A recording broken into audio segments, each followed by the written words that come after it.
Vladimir, whose surname has been removed due to the sensitive nature of the situation, is part of what he considers Russia's second wave of migration following the war. This includes those who took longer to prepare to leave the country, such as people with businesses or families who wanted to let their children finish the school year before leaving. Such flexibility was not afforded to everybody. When Moscow invaded Ukraine on February 24th, alongside the millions of Ukrainians who were forced to flee their homes, life for some Russians became untenable overnight.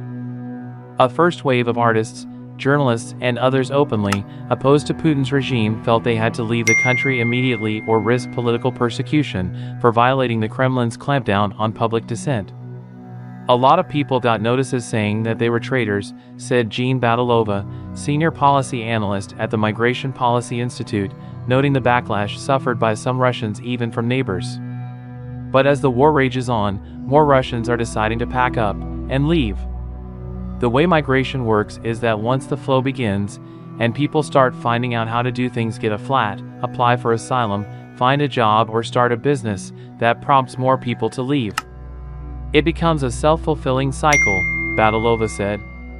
There is no concrete data on the number of Russians who have left the country since the start of the war. However, one Russian economist put the total at 200,000 as of mid-March.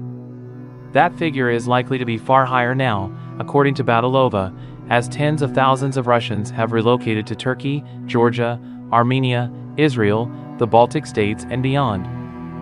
In order not to miss the news, do not forget to subscribe to the channel and turn on the bell. I am waiting for your comment on the news.